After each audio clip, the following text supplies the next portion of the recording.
Écoutez, bonjour, monsieur l'ambassadeur Jean de Guignasti. Le café Bonjour. Diplo de l'École polytechnique est ravi de vous recevoir pour cette quatrième conférence, donc intitulée Ukraine et nouvelle architecture de sécurité en Europe, donc qui sera centrée sur les questions russes et la politique étrangère russe et ses relations avec les puissances occidentales et l'Europe de l'Est. Alors, je vais tout d'abord revenir en quelques grandes lignes sur votre carrière. Donc, vous êtes énarque, vous avez été diplomate au Quai d'Orsay, vous avez occupé des fonctions importantes à l'administration centrale, mais également à l'étranger. Vous avez été consul à Jérusalem et ambassadeur de France à Dakar, à Brasilia et finalement à Moscou entre 2009 et 2013. Vous êtes aujourd'hui directeur de recherche à l'IRIS, l'Institut de recherche internationale et stratégique, avec lequel nous avons collaboré récemment lors des interventions de M. Didier Billon et M. Christophe Ventura. Vous êtes à l'IRIS spécialiste des questions russes. Par ailleurs, vous avez tout récemment publié aux éditions L'Inventaire une petite histoire des relations franco-russes entre géopolitique et idéologie. J'invite tous nos spectateurs qui seraient intéressés par ces questions et pour approfondir notre rencontre à faire l'acquisition de ce livre qui est sûrement très intéressant. Je vais maintenant passer la main à mon collègue Léopold Maurice qui va présenter en quelques grandes lignes les intérêts de notre thématique du jour avant de vous donner la main.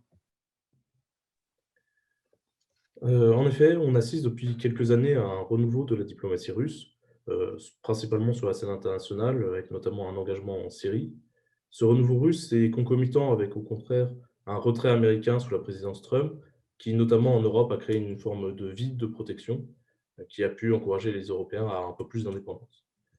En Europe, justement, les tensions se sont concentrées autour de l'Ukraine, qui, depuis les manifestations pro-européennes de la place Maïdan en 2014, tente de se rapprocher de l'Union européenne et de l'OTAN.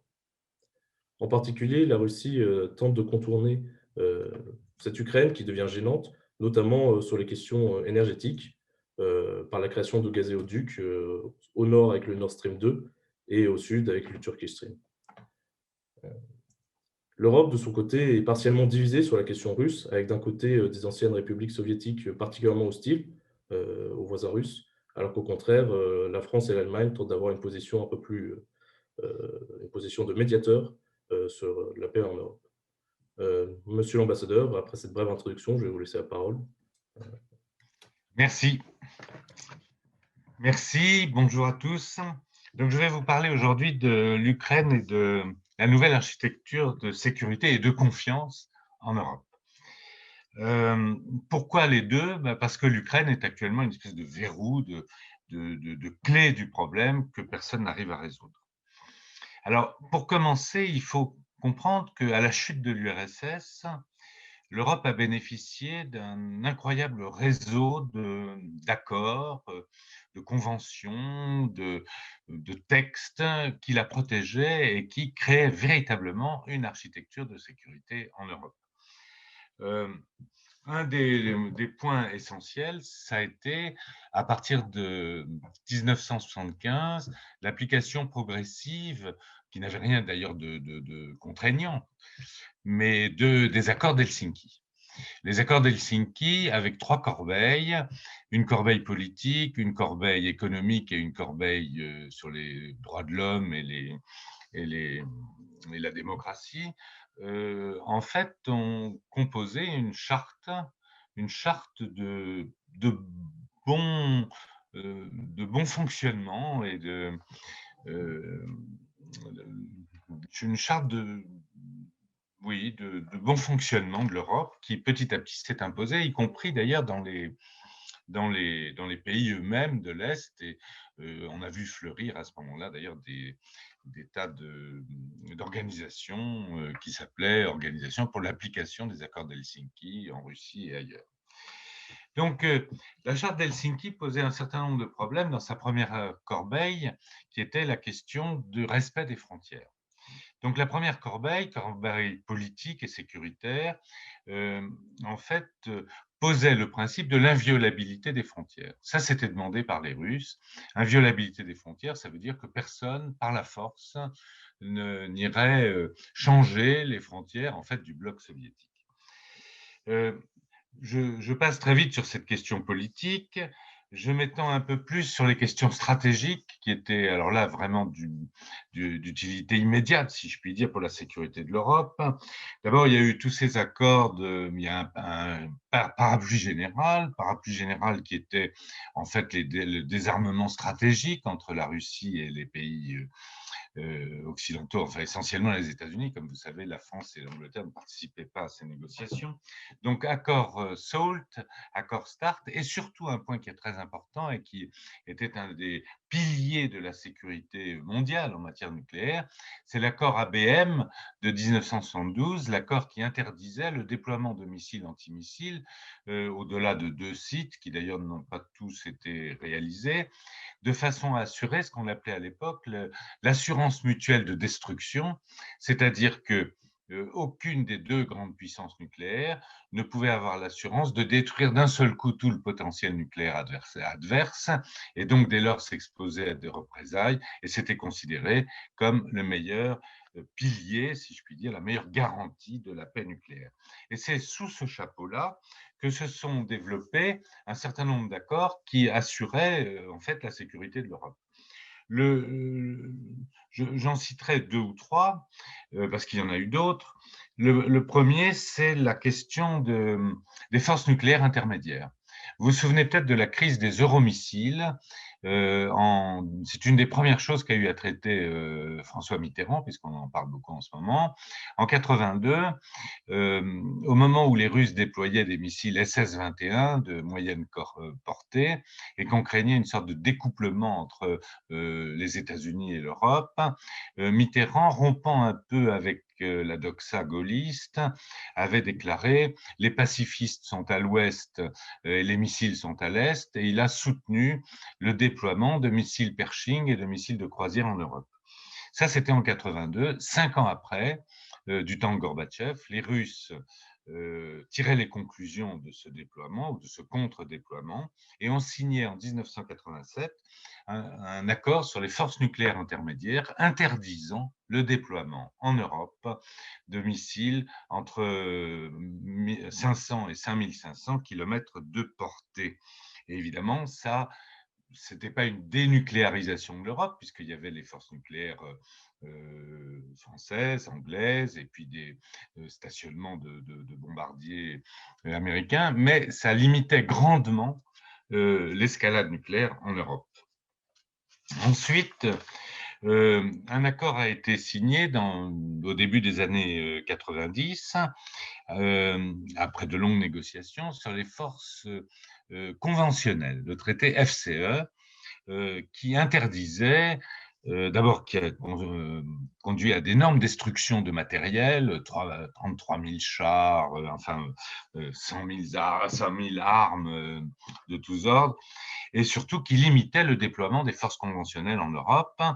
Et ce traité, évidemment, était une garantie de sécurité supplémentaire. Il a été difficilement négocié entre le pacte de Varsovie d'un côté et la Russie de l'autre.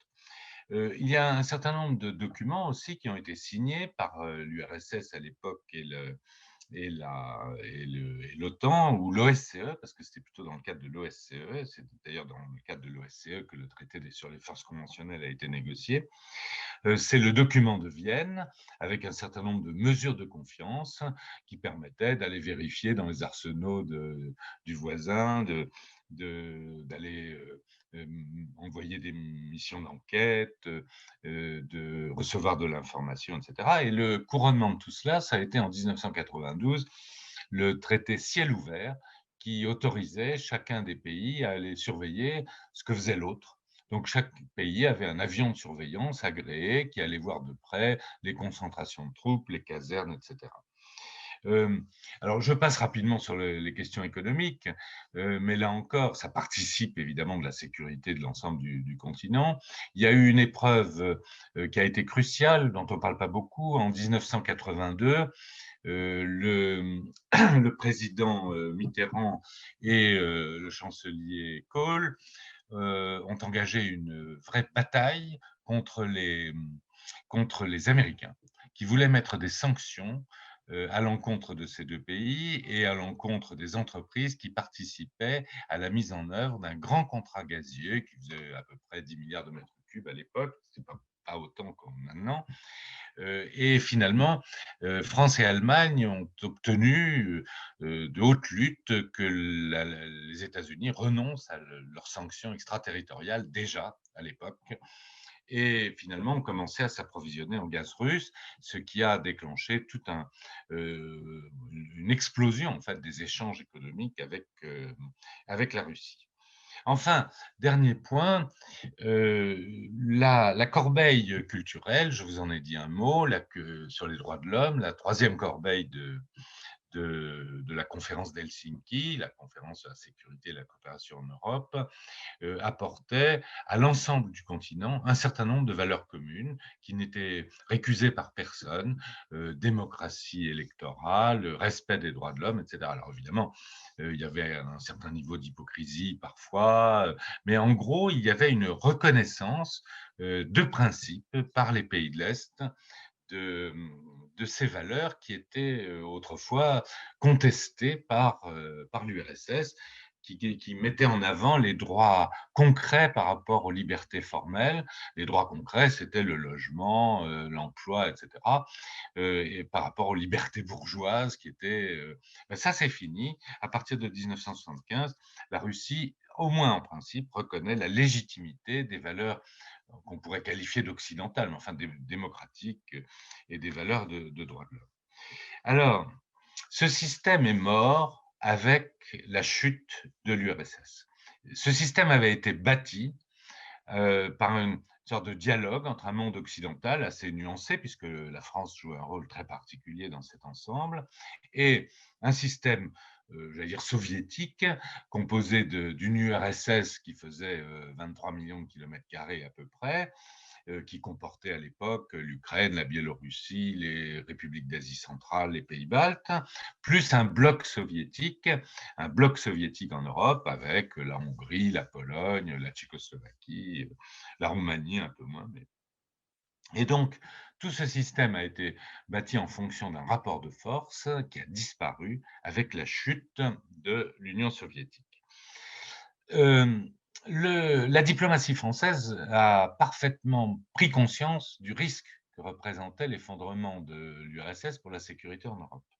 D'où la proposition du président Mitterrand de construire une confédération européenne.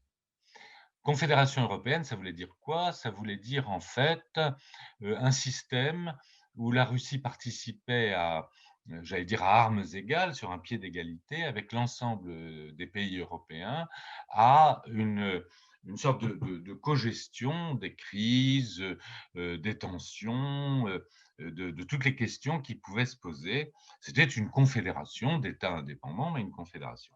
Cette idée s'est heurtée dès le début à une opposition farouche des États-Unis qui se sentaient exclus. Elle s'est heurtée aussi à la réticence de certains des États qui avaient nouvellement acquis leur indépendance dans le bloc soviétique, notamment les Tchèques, et pour qui la sécurité du continent devait être remise à l'OTAN et non pas à cette confédération. Et en fait, la diplomatie française a dû reculer. Alors, on a réuni à Paris en novembre 91 une conférence qu'on a appelée, qui était une conférence à l'époque de la conférence de la sécurité pour la sécurité et la coopération en Europe, et qui a pondu, si j'ose dire, une charte de Paris pour une nouvelle Europe. Alors évidemment, tout le monde s'est félicité, il y a des grands principes sur la démocratie, l'environnement, le règlement pacifique des conflits, tout cela, mais dans la réalité, la charte de Paris de novembre 91 marquait l'échec d'une tentative française, diplomatique française, de mettre en place un système de sécurité européen indépendant de l'OTAN. Et donc, c'est un tournant, puisque à partir de 91, petit à petit, il y a eu déconstruction du système antérieur de sécurité en Europe, des constructions très progressives dont les étapes principales, les plus marquantes, pas forcément dans l'ordre chronologique, ont été l'élargissement de l'OTAN aux anciens pays du bloc soviétique et même à 3 républiques socialistes soviétiques, partie intégrante de l'URSS, les pays baltes. Ensuite, on a vu tomber un à un la dernière étape de l'élargissement de l'OTAN significative, c'est 2004 avec la Pologne, la Bulgarie, la Roumanie, enfin les grands pays, les pays baltes aussi. Et, et donc ça a été, disons, un des piliers de l'ancienne négociation entre le pacte de Varsovie et l'OTAN. Ça n'avait plus de sens puisqu'il n'y avait plus de pacte de Varsovie. Au contraire, la moitié de ces pays avaient basculé dans le camp de l'OTAN. Ensuite, dénonciation en 2002 par les Américains de ce pilier que je vous ai décrit, qui est le traité anti-armes balistiques de 1972, qui a été dénoncé unilatéralement par les Américains et qui a relancé la course aux armements, mais surtout qui a déstabilisé l'URSS, qui était à l'époque en état de grande faiblesse sur le plan militaire notamment, puisque dès lors, l'URSS pouvait craindre une première frappe américaine, et donc avec la garantie que les quelques fusées résiduelles russes qui viendraient en représailles seraient détruites par le système antimissile américain, les Américains ayant, si je puis dire, une maîtrise technique et technologique bien supérieure à celle des Russes à ce moment-là, en tout cas dans ce domaine. Ensuite, il y a eu un certain nombre de briques de l'édifice de sécurité européen et d'ailleurs mondial qui se sont volatilisées. Il faut citer le bombardement de la Serbie sans autorisation de l'ONU. La Russie avait été à l'époque dans un état de grande faiblesse et elle s'accrochait à deux choses, la force nucléaire d'une part et son siège permanent au Conseil de sécurité. Force nucléaire remis en cause par la dénonciation de l'accord antimissile et siège au Conseil de sécurité remis en cause en 1999 par la décision unilatérale de l'OTAN de bombarder la Serbie sans autorisation du Conseil de sécurité. Donc là encore, un élément du système de sécurité qui saute. Ce processus de délitement de la sécurité en Europe a évidemment été accéléré au moment de la présidence de Trump, puisque lui-même a dénoncé, suivi par l'OTAN d'ailleurs, qui n'a pas discuté, et malgré les tentatives russes d'ailleurs de le sauver, a dénoncé le système, le traité limitant les forces, interdisant d'ailleurs les forces nucléaires intermédiaires dont je vous ai parlé, le FNI. Alors, on a trouvé des prétextes, on a dit que le calibre des fusées russes avait un peu augmenté, que donc ça voulait dire que leur portée était au-delà de 5000 km, etc. Il n'en reste pas moins, quand on regarde, ce sont les Américains qui ont dénoncé ce traité, et la vérité est que les Russes avaient proposé des enquêtes qui ont été un peu écartées facilement. Ils ont même proposé un gel du déploiement de tous nos missiles. L'OTAN a refusé, sous la pression de Trump. Là encore, les Américains sont sortis du traité ciel ouvert. Donc, alors on dit que effectivement, c'est parce que par satellite on voit aussi bien, etc. Mais il n'en reste pas moins que tout le monde est très content de surveiller à 500 mètres d'altitude les concentrations de troupes de l'ennemi.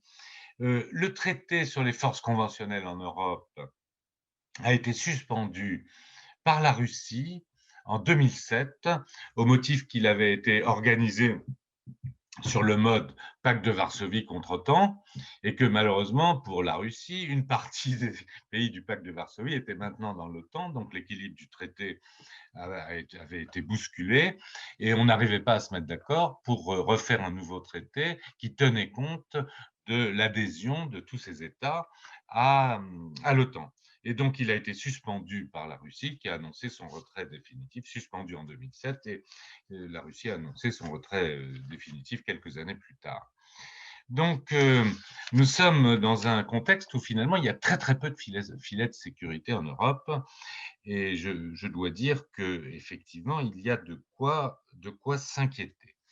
Alors, c'est dans cet environnement que s'est déroulée la crise ukrainienne. Alors, il y a d'abord eu un signal d'alerte, si je puis dire. Et ce signal d'alerte, ça a été le discours de Poutine à la conférence annuelle sur la sécurité à Munich en 2007. Et là, il avait dit, écoutez, nous, on a essayé de jouer le jeu, mais finalement, on trouve que vous ne tenez pas compte de nos intérêts. Et donc maintenant, nos intérêts, on va les défendre tout seuls. Et vous allez voir ce que vous allez voir. En gros, c'est à peu près ce que ça voulait dire. C'était dit de façon un peu plus diplomatique, mais en gros, c'est ce que ça voulait dire. Et de fait, ce discours de 2007 a été suivi en avril 2008 par une conférence de l'OTAN, un sommet de l'OTAN à Bucarest, où les Américains ont essayé de faire entrer l'Ukraine et la Géorgie par procédure accélérée dans l'OTAN. C'est ce qu'on appelle le Membership Accession Process en anglais. Ça veut dire que une fois que vous avez accepté d'adhérer, de faire adhérer 2 pays au MAP, eh bien 2 ans après, ils sont mathématiquement, si je puis dire, membres de l'OTAN. À l'époque, dans leur grande sagesse, Sarkozy et Merkel s'étaient opposés au MAP et ça avait donné lieu à des négociations sous la table extrêmement dures, extrêmement mouvementées. Mais la France et l'Allemagne avaient tenu bon sur le MAP, mais ils avaient dû faire une énorme concession qui a, si je puis dire, mis un peu le feu aux poudres, puisqu'à la fin du communiqué d'avril 2008 de Bucarest, il y a « Nous réaffirmons que l'Ukraine et la Géorgie seront membres de l'OTAN ». Et ce communiqué est régulièrement ressorti à tous les sommets de l'OTAN, etc. Et c'était évidemment un chiffon rouge pour la Russie dans le contexte de l'époque. Nous sommes en avril 2008, août 2008, guerre de Géorgie, invasion de la Géorgie par les troupes russes, ensuite médiation de Sarkozy qui a en fait limité un peu les dégâts. Et nous sommes entrés dans une autre période de l'histoire des relations entre l'URSS et le reste de l'Europe. Et dans cette affaire, pour la Géorgie, c'est réglé, si je puis dire, par cette défaite et par la, la création de 2 États croupions indépendants, l'Abkhazie et l'Ossétie du Sud. Pour l'Ukraine, la crise ne faisait que commencer. Alors, pour l'Ukraine, donc qui, d'après l'OTAN, doit rentrer tôt ou tard dans l'OTAN, il faut rappeler que pour les Américains, c'est un enjeu stratégique. Tout ceci est parfaitement expliqué dans un livre dont les Russes font grand cas, mais pas forcément à tort, qui est un livre écrit par Brzezinski, qui était le conseiller diplomatique de Carter, et ça en 1997, si je me souviens son nom. Le livre a été écrit en 1997, qui s'appelle Le Grand Échiquier, et qui expliquait un certain nombre de choses, qui restent toujours valables d'ailleurs pour tous les gouvernements démocrates américains. La première, c'est qu'en Europe, le seul pays qui compte, c'est l'Allemagne, et qu'il fallait traiter avec l'Allemagne. Et la deuxième, c'est que l'Ukraine était un enjeu stratégique, et que si on arrachait l'Ukraine à la Russie cessait d'être une puissance globale pour devenir une puissance régionale. Et donc, l'Ukraine devenait… Alors, Brzezinski, par la suite, a écrit d'autres livres plus nuancés, mais ce livre est resté comme une espèce de pilier, de référence qui, à la fois, terrorise certains et guide l'action des autres. Alors, l'Ukraine, évidemment, c'est un sujet beaucoup plus difficile que la Géorgie, puisque la Géorgie, en gros, c'est une civilisation ancienne, très riche, séparée de la Russie, qui a été alliée tout au long de son histoire à la Russie, mais qui est différente et dont la différence ne prête pas à discussion. Pour l'Ukraine, c'est plus compliqué, parce que toute la rive gauche du Dniepr est russe depuis en fait un accord de Péréyaslav au milieu du XVIIIe siècle, et où les Cosaques de la région, Khmelnytsky, l'hetman des Cosaques, s'est donné en fait à la Russie au milieu du XVIIIe siècle parce qu'ils étaient orthodoxes et qu'à l'époque l'Ukraine était sous domination catholique. Et donc il y a tout l'est de l'Ukraine qui a été progressivement colonisée par des russophones, par des Russes, par d'ailleurs des colons venus d'ailleurs aussi. Et petit à petit, alors je vous passe les péripéties de l'Ukraine, mais il était clair que disons, l'Ukraine a été à la fois le berceau civilisationnel, comme on dit maintenant, de la Russie, avec la Rousse de Kiev, l'adoption de l'alphabet cyrillique, de la religion orthodoxe, les fondements culturels de la civilisation slave, le réseau de bibliothèques, enfin tout un ensemble de choses au moment de la grande Russie kievienne, et qu'elle est revendiquée, cette Russie kievienne, comme le berceau à la fois de la civilisation russe et par les Ukrainiens eux-mêmes. Donc, c'est compliqué puisque l'Ukraine a une histoire un peu partagée. Il y a une partie des Ukrainiens qui se sentaient beaucoup plus proches des Allemands en 1940. On ne le dit pas trop parce que dans la géographie soviétique, tous les Ukrainiens ont lutté comme un seul homme, à part Bandera, contre l'invasion nazie. Ce n'est pas exactement ça.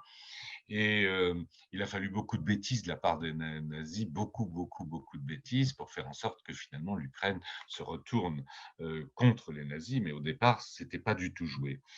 Donc, une histoire partagée, un héritage partagé, une partie de l'Ukraine est catholique, enfin uniate, l'autre est orthodoxe, une partie de l'Ukraine a fait partie de l'Empire austro-hongrois où elle a bénéficié au 19e et au début du 20e des libertés extrêmement diversifiées qu'offrait l'Empire austro-hongrois aux différentes nationalités qu'il a composées. C'est là qu'est né comment dirais-je, le nationalisme ukrainien. Il est né grâce aux libertés octroyées par l'Empire austro-hongrois. Et donc, deux traditions politiques, deux traditions culturelles, deux religions différentes. L'Ukraine est un pays divisé et qui a du mal à naviguer entre les deux parties de l'Europe.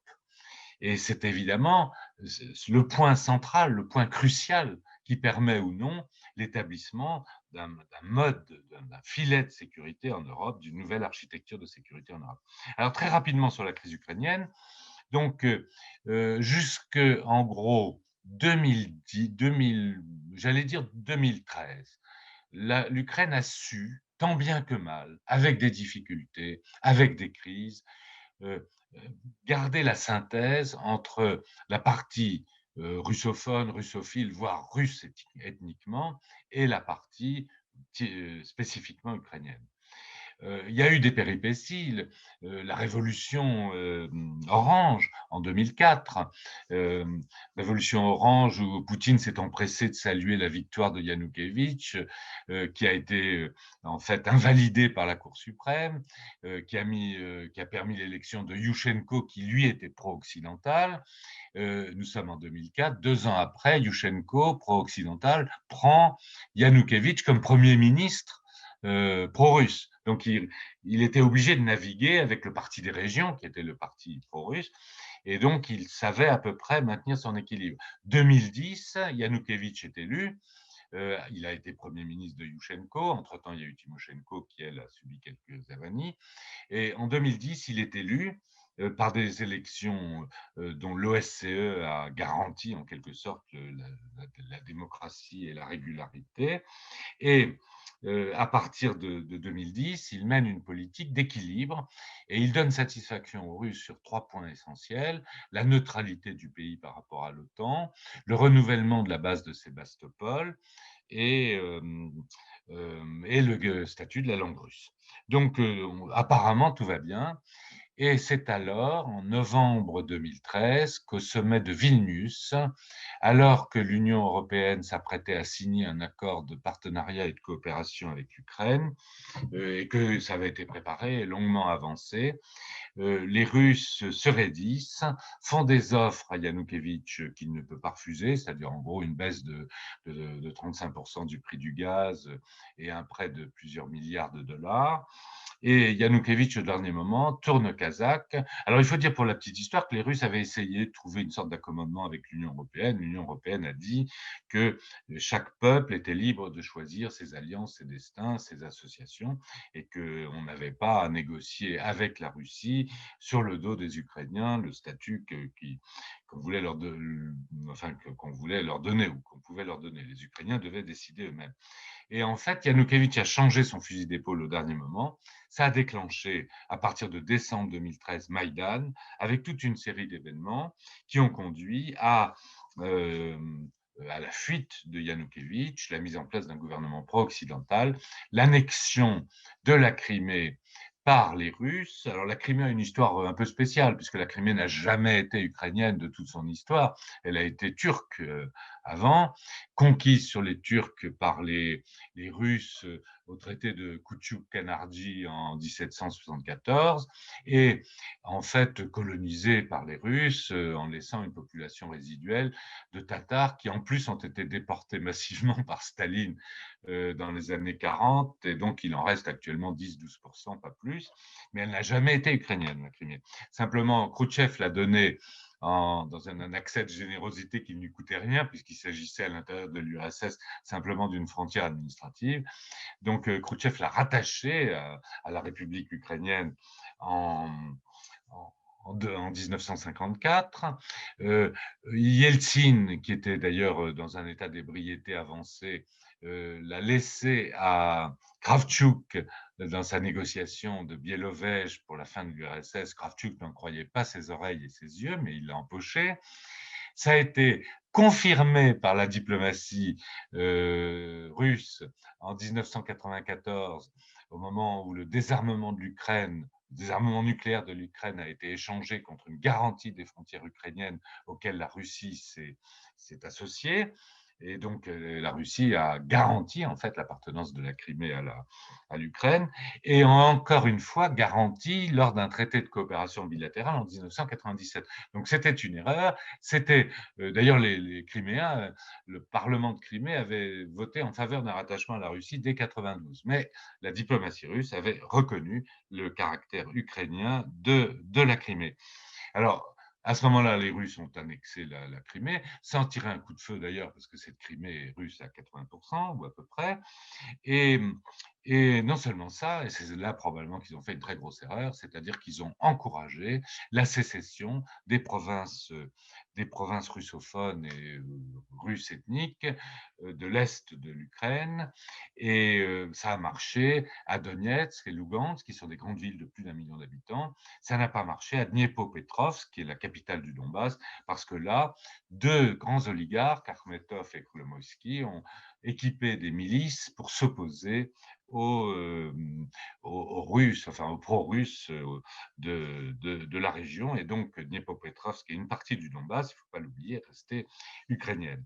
Donc, là-dessus, après avoir fait beaucoup d'erreurs sur lesquelles je passerai, la diplomatie française a réussi un très joli coup, puisque elle a créé le format Normandie avec la Russie, l'Ukraine, l'Allemagne et la France. Et sous l'égide du format Normandie, on a signé les accords de Minsk, qui sont à l'heure actuelle la seule feuille de route permettant d'arriver à la paix en Ukraine.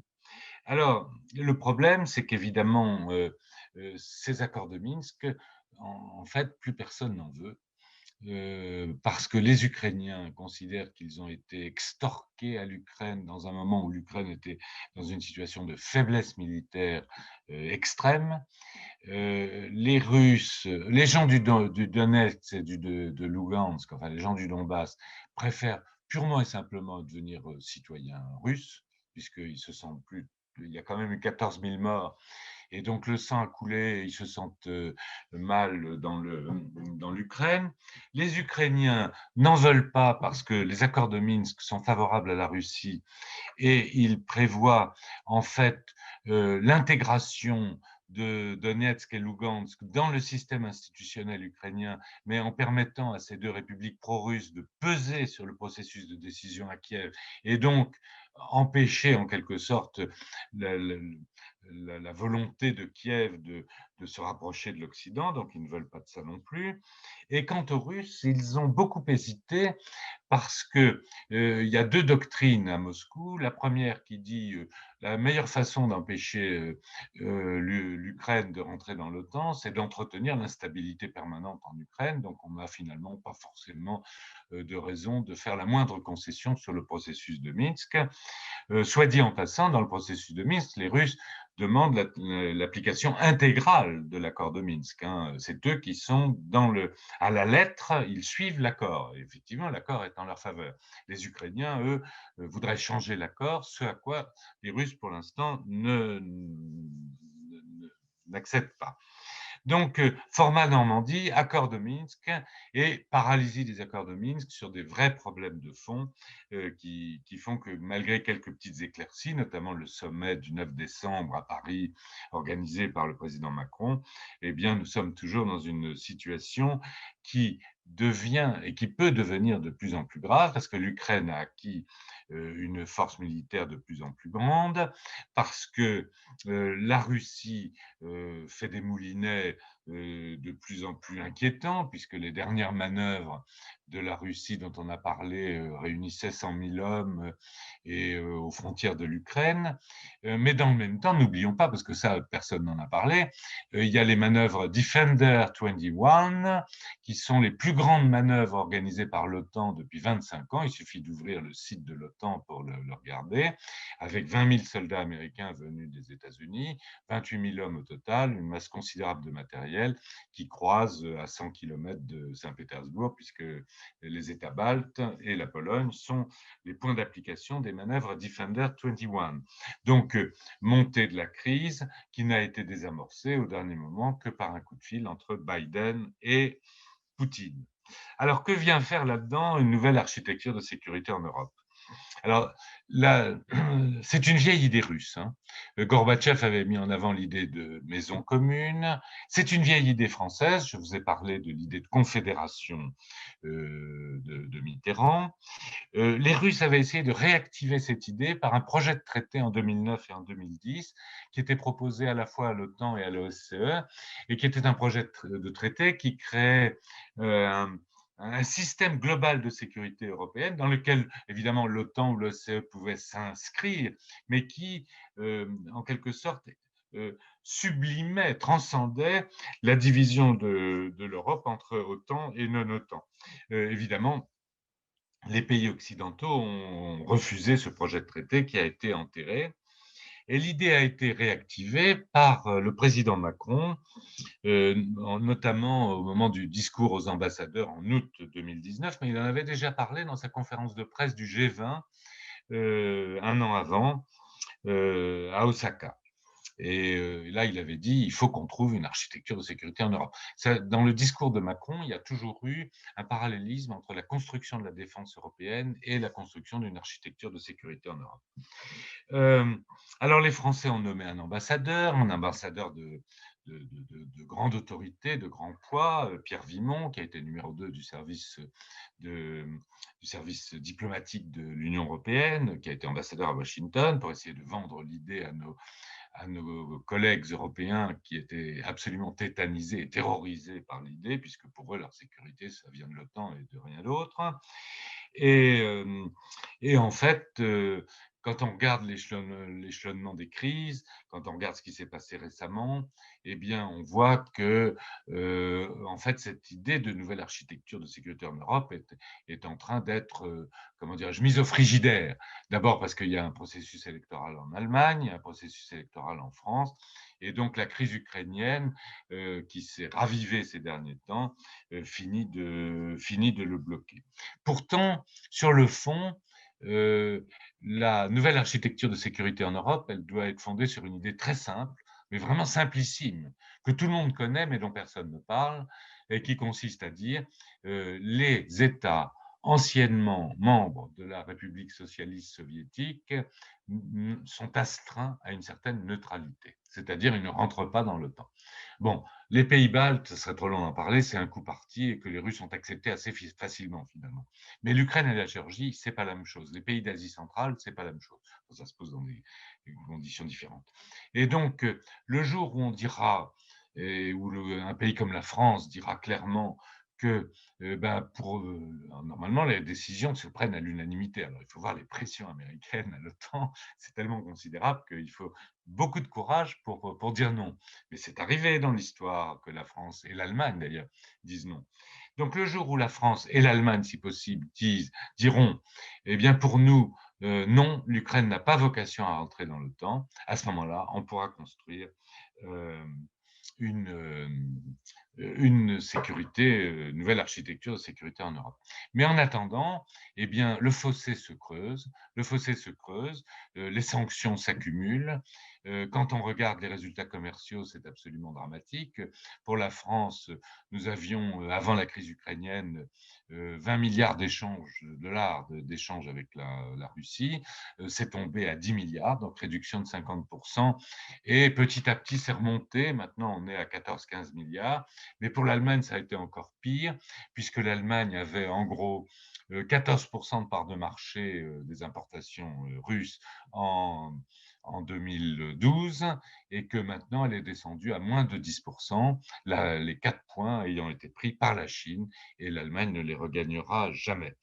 Quant aux Américains, ils restent à 5%. D'ailleurs, ils n'ont pas beaucoup souffert des sanctions.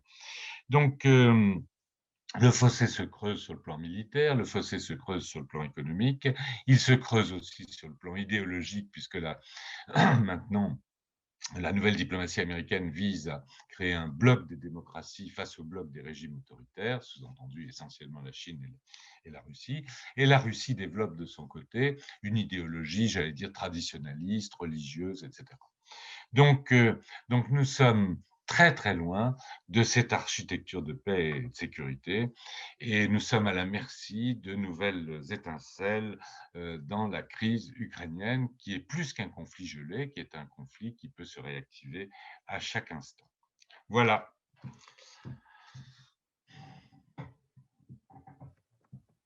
Merci beaucoup pour votre intervention, monsieur l'ambassadeur, qui fut très intéressante. Je rappelle à nos participants que vous pouvez poser des questions par le chat, donc dans l'onglet Q&R, et nous les sélectionnerons et les poserons directement à notre intervenant pour qu'il y réponde. Donc, elles sont en train d'arriver tranquillement. Nous pouvons peut-être commencer par une première question qui demande plutôt des précisions concernant le Euromaïdan. Et donc, Frédéric Faure, monsieur Frédéric Faure, qui se demande quelles sont les réelles avancées démocratiques qui ont eu lieu en Ukraine depuis Maïdan et si la situation de l'Ukraine n'est pas encore pire qu'avant. Et qui se pose également la question des attaques menées contre la langue russe en Ukraine. Alors, avancée démocratique, oui, il y en a eu, sans aucun doute. D'abord parce que c'est une vraie démocratie électorale en Ukraine. Il y a différents partis, il y a un parti pro-russe, il y a eu et donc le vote, c'est quand même beaucoup moins piloté, si je puis dire, que la Russie. Il y a de vraies élections en Russie. Les élections présidentielles ne sont pas truquées et il y a des mesures supplémentaires qui sont prises à chaque fois pour essayer de limiter les fraudes grossières tout au moins. Mais enfin, il y a mobilisation, comme on dit en Russie, de la ressource administrative qui fait que, disons, ce n'est pas du tout le niveau de liberté électorale qu'il y a en Ukraine. Donc ça, c'est un premier point, mais ça existait avant Maïdan d'ailleurs, en fait, mais ça s'est accentué. Il y a eu la lutte contre la corruption, l'assainissement d'un certain nombre de services. Le problème, c'est que dans un contexte de guerre, évidemment, la partie russophone a vu progressivement ces libertés être rognées.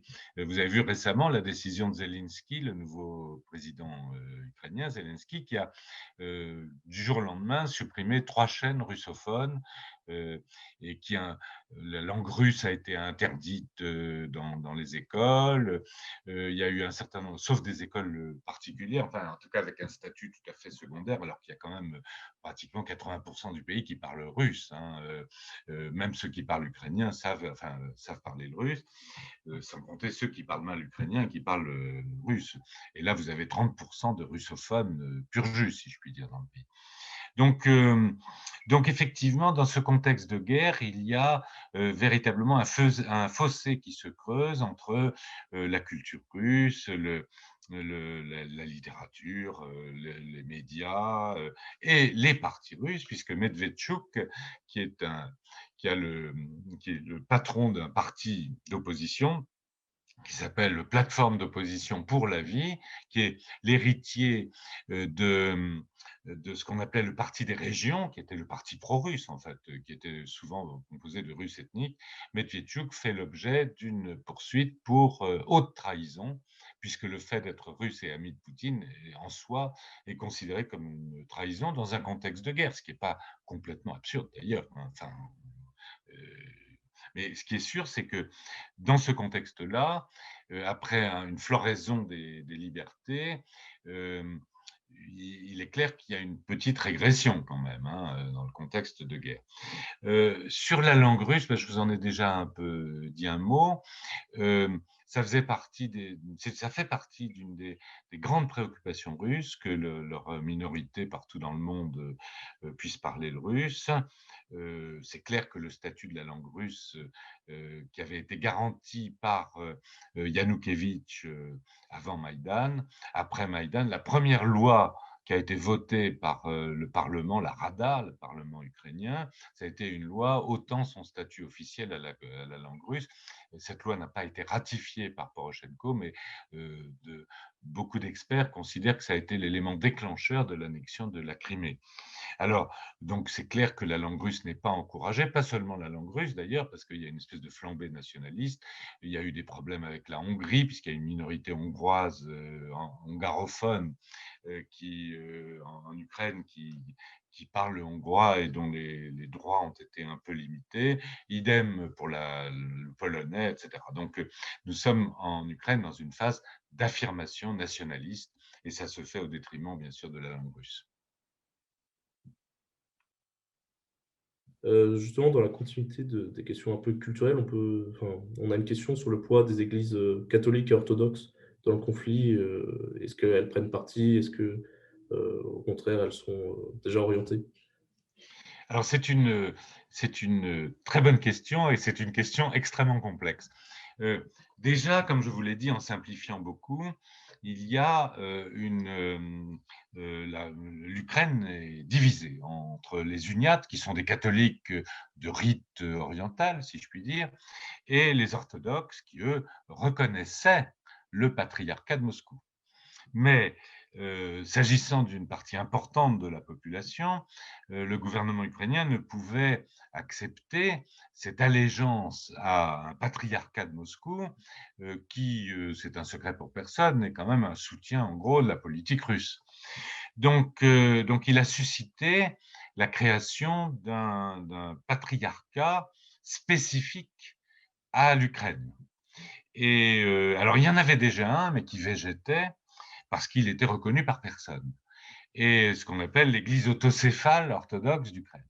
Mais là, c'est Poroshenko a réussi un coup diplomatique majeur, puisqu'il a fait reconnaître par le patriarche de Constantinople, qui est un patriarche qui a très peu d'orthodoxes sous son autorité, mais qui a un rôle dominant, tutélaire pour l'ensemble de la communauté orthodoxe, et notamment le rôle qui a été accru après la révolution de 1917, puisque les orthodoxes qui avaient émigré ne reconnaissaient pas l'autorité du patriarche de Moscou, considéré comme une annexe du KGB.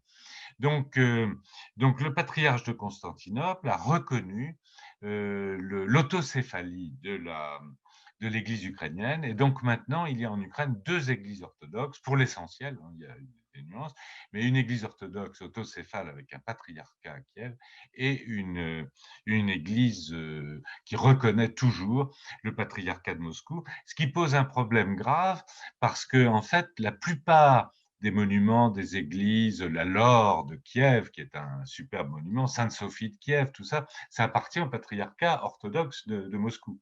Donc ça crée des frictions en permanence qu'on essaye de régler au coup par coup.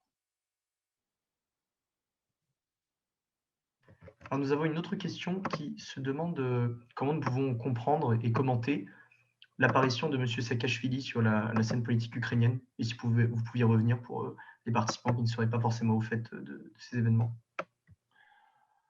En Géorgie, le parti de Ivanishvili a pris le pouvoir après la guerre perdue de 2008. Et donc, à partir des années 2010, Saakashvili a perdu progressivement ses responsabilités.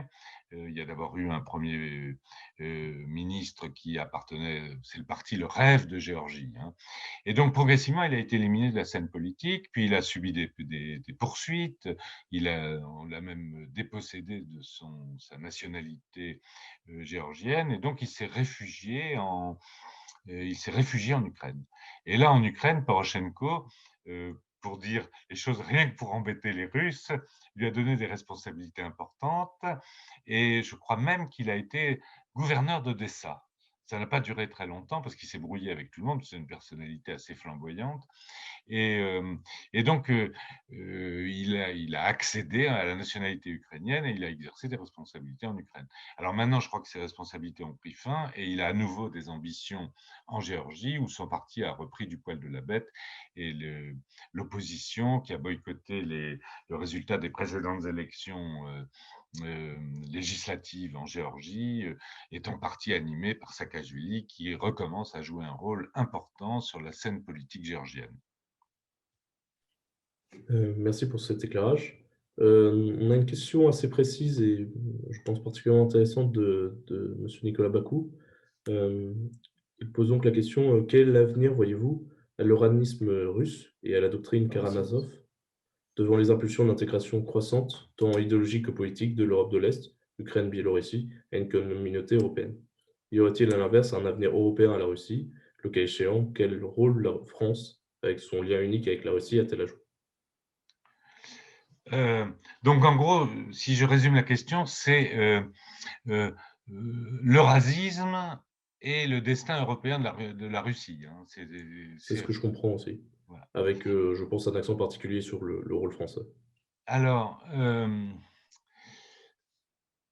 sur le racisme, il n'y a rien de nouveau, hein, c'est-à-dire ça date du débat entre les occidentalistes et les slavophiles, mais c'est un débat qui est réitéré tous les 10 ans. Il y a une espèce de flambée de racisme.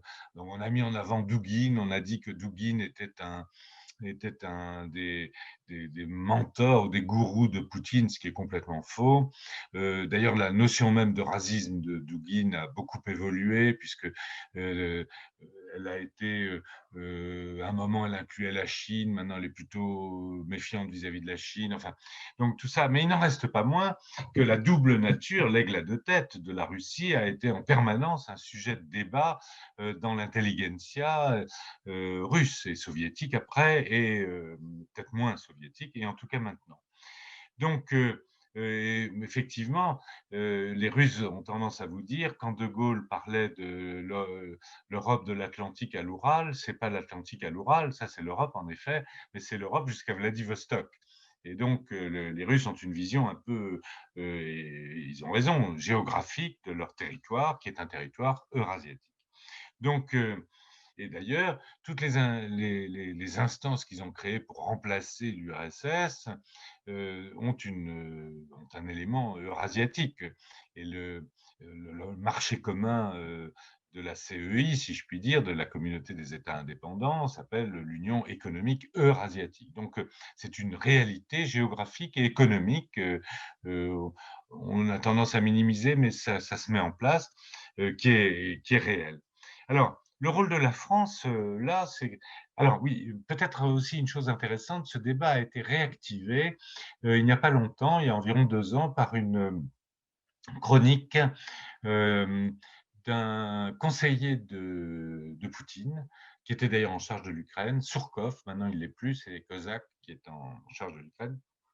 Et Surkov a fait une chronique qui a fait beaucoup de bruit à l'époque et qui consistait en gros à dire bah écoutez, non, on est désolé, finalement, chaque fois qu'on se tourne vers l'Europe, on se prend des claques.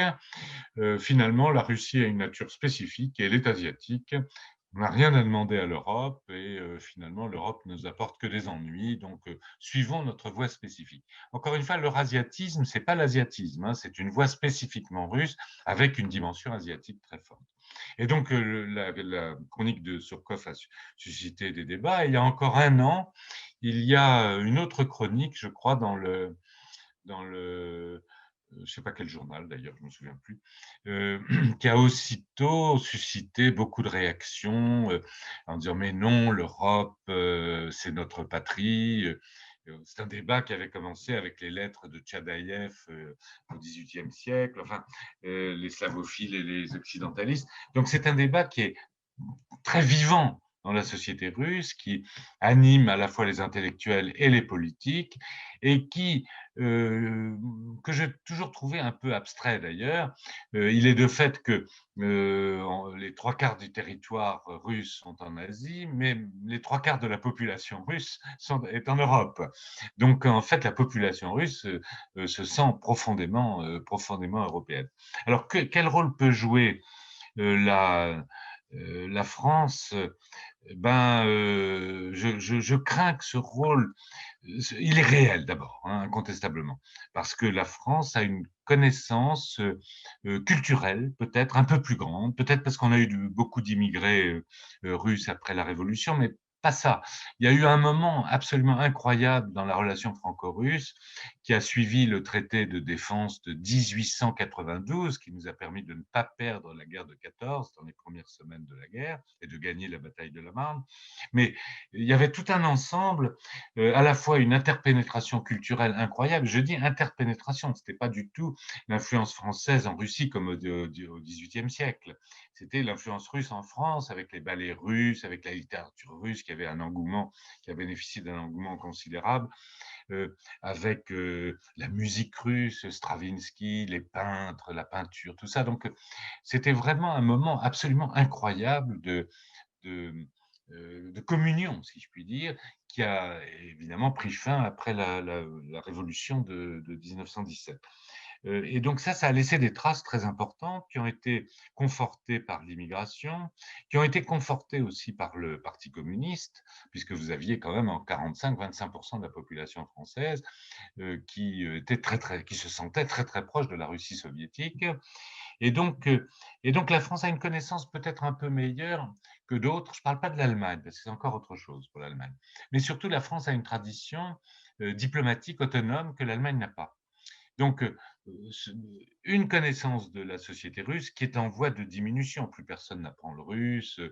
Et puis, si on lit les journaux, on ne comprend rien et on est plutôt hostile. Mais quand même, il y a un reste de connaissances et voire de substrat sympathique vis-à-vis de la Russie en France, et c'est très important, et ça donne au pouvoir politique une marge de manœuvre que la France a plus coutume d'user que les autres, parce que il y a la tradition gaulliste, les propos du président Macron pour une nouvelle architecture de sécurité et de confiance en Europe ont suscité un vrai tollé dans l'ensemble du monde occidental. Et pourtant, il le savait parfaitement d'ailleurs que ça provoquerait ça. Et donc, la France a cette marge de manœuvre que lui donne son siège au Conseil de sécurité, une tradition autonome, si je puis dire, de relative autonomie à l'intérieur du bloc occidental. Et donc la France peut jouer un rôle, et je pense qu'elle jouera ce rôle si jamais on arrive à surmonter ce fossé qui est en train de se creuser en Europe. Je pense que la France pourra jouer ce rôle avec l'appui de l'Allemagne. Parce qu'il faut dire aussi un mot de l'Allemagne. L'Allemagne a le même, dans un ordre différent, c'est-à-dire moins culturel, moins intellectuel, mais l'Allemagne a la même relation de, de connaissance intime de la Russie que la France, et même parfois plus intime, puisqu'il y a 3 millions d'Allemands qui sont d'origine russe, puisque les Allemands de la Volga ont émigré massivement après la chute de l'URSS. Donc vous avez 3 millions de gens qui parlent le russe en Allemagne. Madame Merkel parle russe avec Poutine.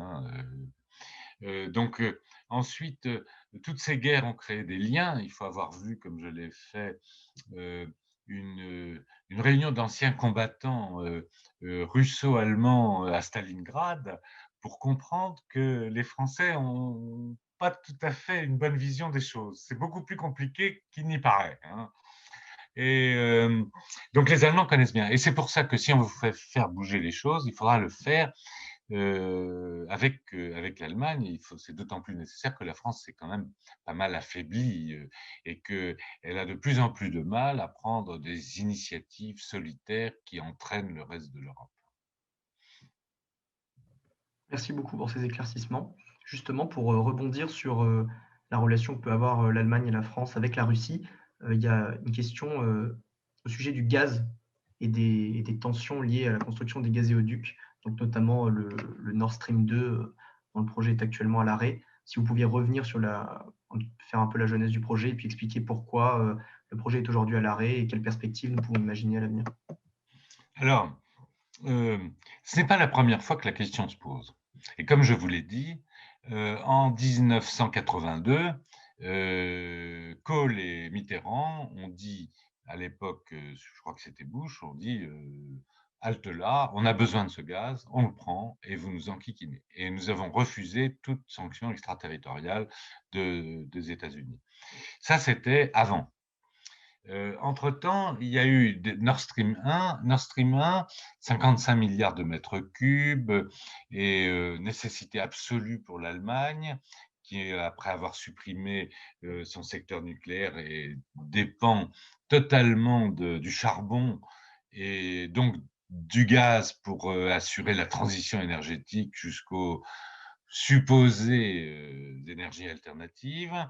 Et donc, Nord Stream 1, l'Allemagne a fait agréer par l'Union européenne le projet, et donc, ça s'est fait. Et ça s'est fait. La France a une participation d'ailleurs de un peu plus de 10%, un peu moins de 10% d'ailleurs, dans Nord Stream 1. Et Nord Stream 1, c'est une très bonne affaire pour l'Allemagne parce que l'Allemagne commence à devenir le hub gazier de l'ensemble de l'Europe du Nord et peut-être même au-delà. Alors Nord Stream 2, c'est une autre affaire.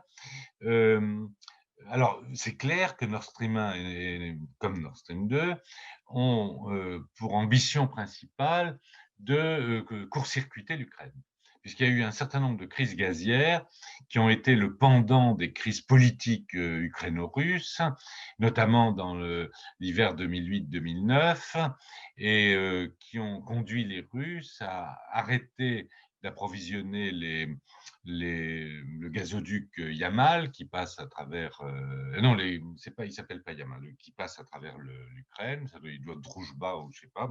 Druzhba, c'est un oléoduc, mais en tout cas le gazoduc ukrainien.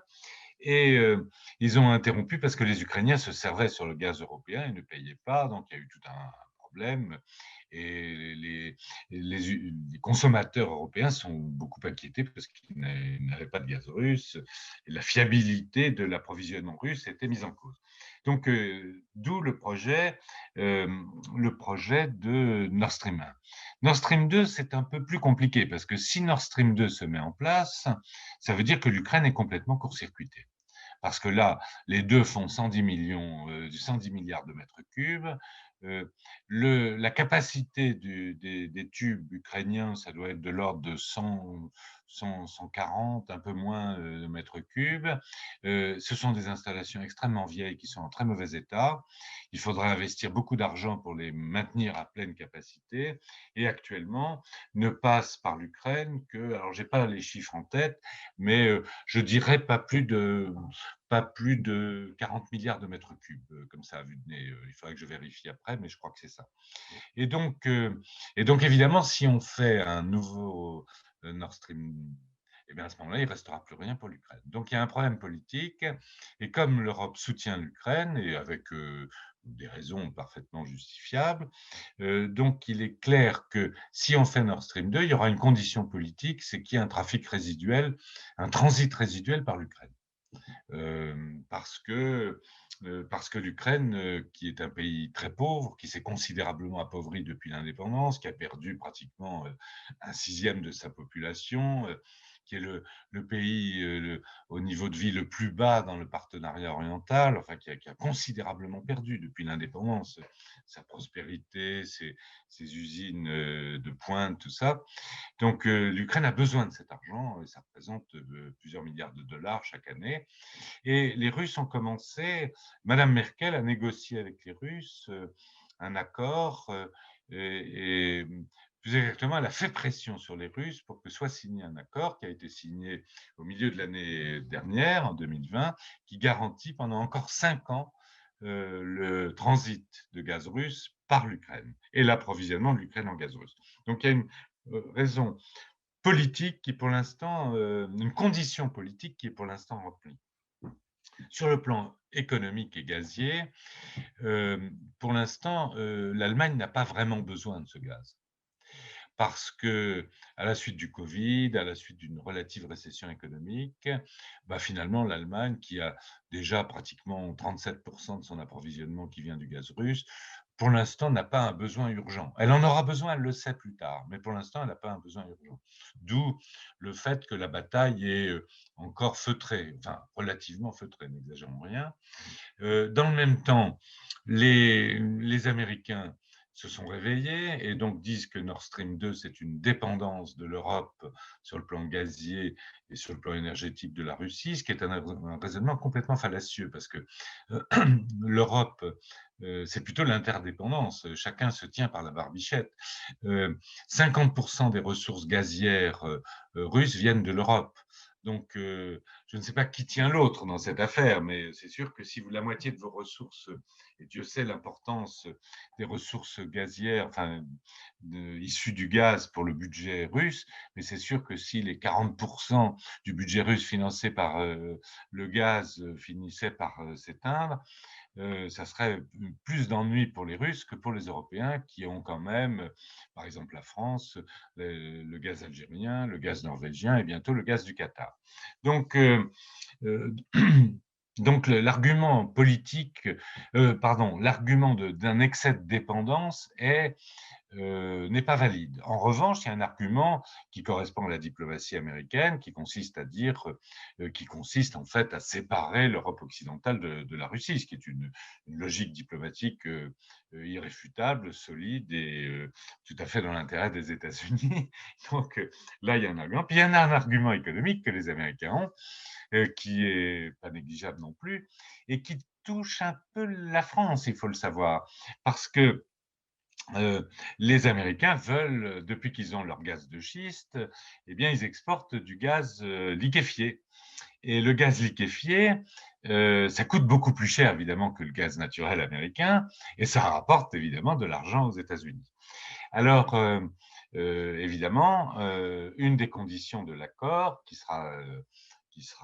finira par se faire, c'est que les Allemands, qui construisent à toute vitesse une usine de liquéfaction pour liquéfier le gaz américain, s'approvisionnent en partie en gaz américain.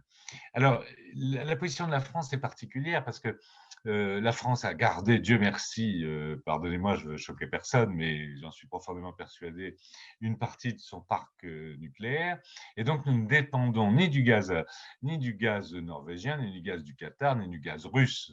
Le gaz russe, en France, il fait moins de 20% de l'approvisionnement, alors que les Allemands sont proches de 40%.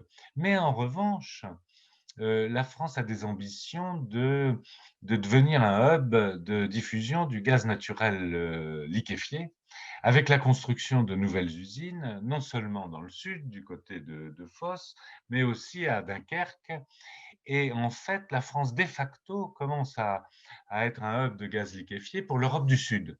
Et d'ailleurs, le système se perfectionne, puisque en fait, elle importe du gaz. Si elle n'importe que peu de gaz russe, gaz naturel, elle commence à importer du gaz russe de Yamal, où Total a une énorme usine de liquéfaction, dont Total possède à peu près 20%, et qui envoie son gaz liquéfié par méthanier du côté de Dunkerque. Et donc les intérêts français et les intérêts allemands ne sont pas exactement les mêmes, et ce qui peut expliquer que le soutien de la France à Nord Stream 2 a été assez modéré, voire carrément hostile parfois, à la fois pour faire plaisir à Biden dans un premier temps et pour dire que le bon élève de l'Europe, ce n'était pas forcément l'Allemagne, mais aussi parce qu'on avait des intérêts clairement différents. Alors, sur l'avenir, la dernière partie de la question, il reste une centaine de kilomètres sur plus de 1500, donc ça sera fait. Et les Russes, alors évidemment, à cause des sanctions, la firme suisse qui posait les tubes s'est retirée. Donc, il a fallu que les Russes ont perdu 1 an à aménager un navire poseur de tubes spécifiquement russe, mais qui ne dépend pas des sanctions américaines. Donc, il avance plus lentement, il commence. Donc, le tube sera terminé sans aucun doute. On a investi 10 milliards de dollars dans cette affaire. C'est pas pour les jeter à l'eau de la Baltique. Et puis, alors, ça, c'est la première étape. Mais ensuite, il faudra mettre du gaz dedans. Et donc, pour qu'il rentre en fonction, il faut en fait 3 conditions, dont une est essentielle.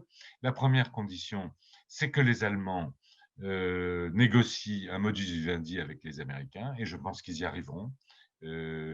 Parce que c'est un intérêt vital et que les Américains, qui ont une excellente politique étrangère en ce moment, savent très bien manœuvrer avec les Allemands.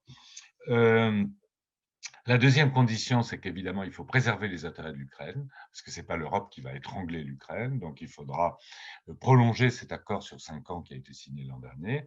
Et la troisième condition, qui est la condition la plus fondamentale, c'est qu'il faut que l'Allemagne en ait besoin.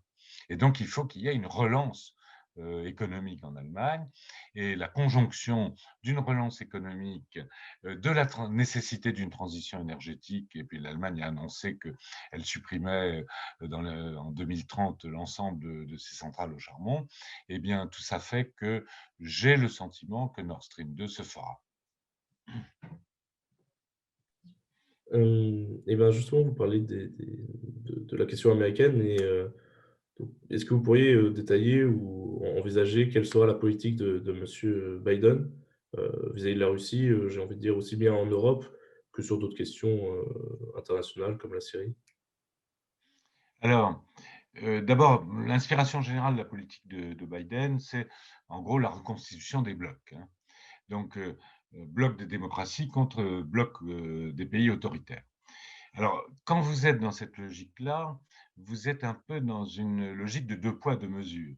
Parce que comme l'essentiel de l'adversaire, c'est quand même la Chine, pour contrer la Chine, on a besoin de l'Inde, par exemple, et l'Inde est actuellement aux mains d'un régime extrêmement autoritaire dont la démocratie commence à être sujette à question et à caution. Donc, ce bloc, je ne sais pas si la France le rejoindra. Je pense que la décision n'est pas prise et qu'on doit quand même discuter beaucoup. Mais la situation n'est pas la même que du temps du général de Gaulle. Et donc, je ne sais pas quel sera le résultat de tout cela. Mais enfin, ce qui est clair, c'est que Biden, avec un certain succès, réunit actuellement un ensemble de pays autour du thème des droits de l'homme, de la démocratie, du respect des valeurs en fait occidentales notamment. Donc ça c'est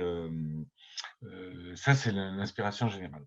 Alors en particulier, bon, pour la France, je vous ai parlé de cette spécificité particulière qui malgré tout existe, hein, et qui ne manquera pas de s'affirmer.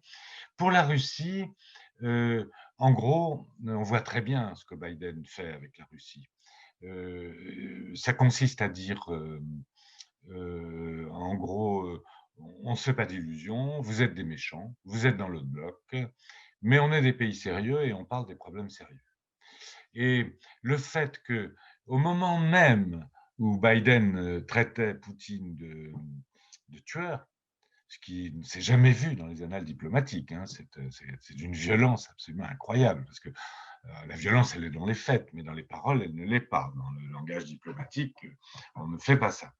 Donc ça montre d'une part qu'il considère que la Russie n'est peut-être pas si importante qu'elle l'estime, il peut se permettre ça, qu'il en a besoin sur le plan interne, ça c'est vrai, aux États-Unis, mais surtout qu'il a besoin de, effectivement, former son bloc autour de la démonisation en quelque sorte de l'adversaire, comme Reagan l'avait fait avec un certain succès et d'autres de ses prédécesseurs.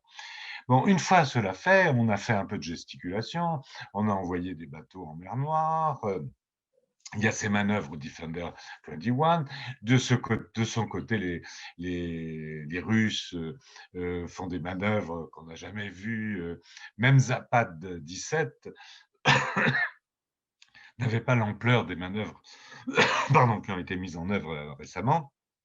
Donc on a fait monter la pression, les snipers se déchaînent sur la ligne de démarcation en Ukraine, enfin bref. Et puis, coup de téléphone, comme je vous l'ai dit, Poutine-Biden en avril, et les destroyers américains font demi-tour en mer Noire. Comme par miracle, les manœuvres russes prennent fin. Et comme par miracle, on décide de faire un sommet au mois de juin où Poutine euh, rencontrera Biden, et là, on parlera de choses sérieuses. Et les choses sérieuses, c'est quoi? C'est effectivement la lutte contre le terrorisme, un modus vivendi sur sur la cybersécurité, les conséquences de l'évacuation en septembre de l'Afghanistan, qui peuvent être considérables. Vous avez vu l'attentat à Kazan ce matin. Euh, donc, tout un ensemble de choses. Et là, c'est les grands qui parlent, hein. Les petits vont jouer dans la cour, hein. Merci pour vos éclaircissements. Justement, vous parliez de la Chine tout à l'heure. Il y a un auditeur qui se demande la question de la position de la Chine vis-à-vis de l'Ukraine et de l'Europe de l'Est. Plus généralement, si vous pouvez détailler où en sont les relations sino-russes à l'heure actuelle. Ben, les relations sino-russes, elles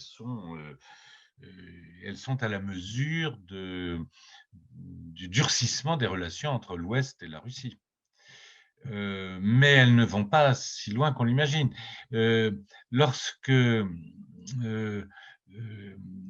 se trouve que quand Biden a traité Poutine de tueur, Lavrov était en visite officielle en Chine. Et donc, il y a eu des discussions et sont sortis de ces discussions une déclaration absolument incroyable en disant l'amitié russo-chinoise n'est dirigée contre personne. Parce qu'en fait, ni les Russes, ni les Chinois n'ont envie d'aller jusqu'à l'alliance militaire.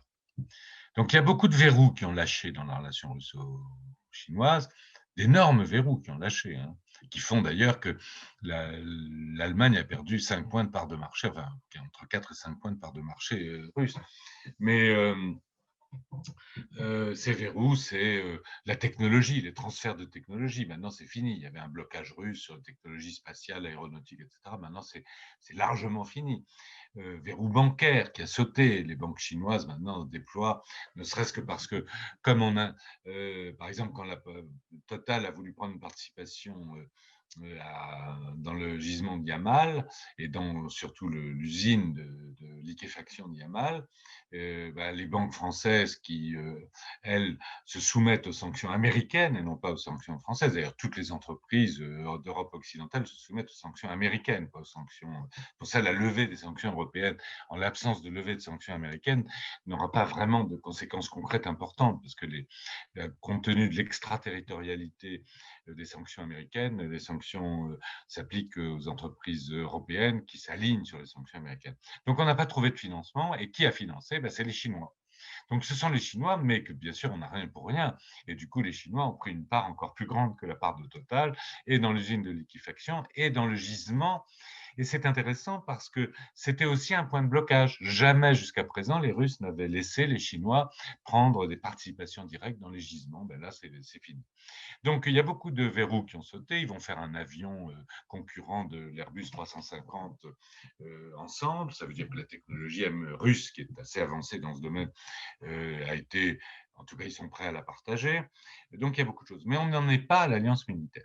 Et je vois que, en lisant certaines revues américaines, etc., je vois que les Américains commencent à se dire, quand même, ça vaudrait le coup de retrouver le triangle sacré, si je puis dire, le triangle magique, plus exactement, de Kissinger, qui disait, en parlant de la Russie, de la Chine et des États-Unis, dans un jeu à 3 parties, il faut toujours être l'une des deux, c'est-à-dire être plus proche de l'un que celui-ci n'est proche de l'autre.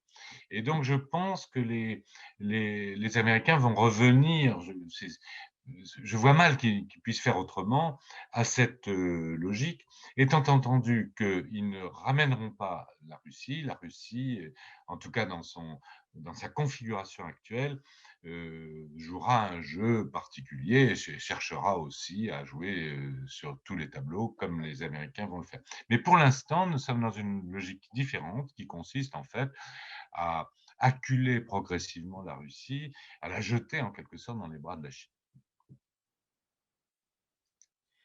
Merci. Après cette petite interlude sur les deux autres grands, on a beaucoup parlé de l'Ukraine, mais je pense qu'on pourrait revenir sur la question biélorusse, étant donné que la Biélorussie a commencé un rapprochement avec l'Union européenne et l'OTAN, avec, je crois, une levée partielle des sanctions en 2016.